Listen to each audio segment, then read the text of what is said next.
প্রথমেই বলি আমার ভীষণই শরীর খারাপ, গলার অবস্থা একবারেই ভালো না। নিশ্চয়ই তোমরা কথা শুনেই আমার বুঝতে পারছো।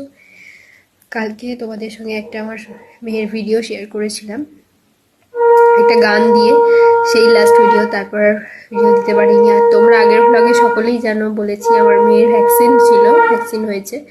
তো পরশু দিন ছিল, তো কালকে ভিডিও দিয়েছি। তারপর ভ্যাকসিন দিয়ে আসার পর থেকে আর তারপর কোনো ভিডিও সেভাবে দেওয়া হয়নি। যাই হোক, আমার ভীষণই শরীর খারাপ, ঠান্ডা লেগে গেছে। তার মধ্যে আমার ব্রেস্ট ফিডিং করে যেহেতু আমার মেয়েটা, ওরও ভীষণ রকম শরীর খারাপ।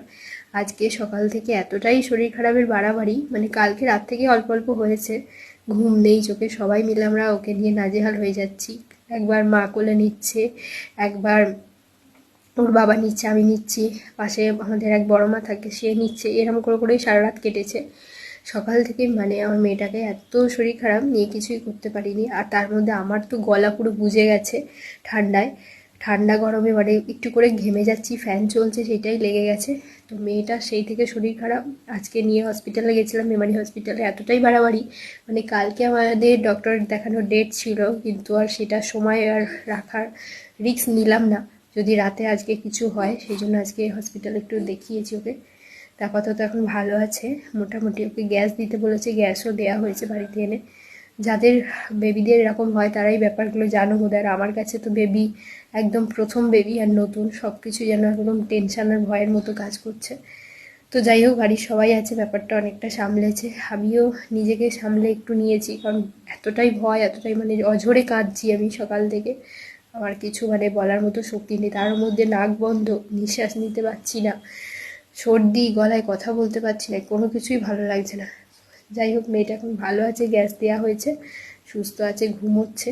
তোমরা আশীর্বাদ করো যাতে আমি আবার আগের মতো তাড়াতাড়ি আমাদের ঐশীর ভিডিও তোমাদের সঙ্গে শেয়ার করতে পারি। তোমরা ওকে এত ভালোবাসা দাও, এত ভিডিও পছন্দ করো, মানে আমিও ভিডিও না দিয়ে থাকতে পারি না। এমনিতে আমি ভিডিও করতে ভীষণই ভালোবাসি, তারপর আমার লাইফে এমন সুন্দর একটা পড়ি আসার পর ওকে, ওর সঙ্গে ওর কিছু ভিডিও যে শেয়ার করব না, সেটা মানে হতেই পারে না।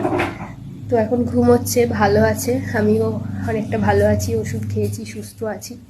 যাই হোক, আস্তে আস্তে আবার ভিডিও করব। এখন মশারি দিয়ে দিয়েছি, ঘুমাচ্ছে, এই দেখো। যাই হোক, এটুকুই বলার ছিল। সবাই ভালো থেকো, সুস্থ থেকো, আর গডের কাছে প্রে করো যাতে আমি আমার ঐশী খুব তাড়াতাড়ি সুস্থ হয়ে উঠি। তো চলো, টাটা। বাড়ির কন্ডিশন খুবই খারাপ, বেবিকে নিয়ে মানে পুরো নাজেহাল অবস্থা।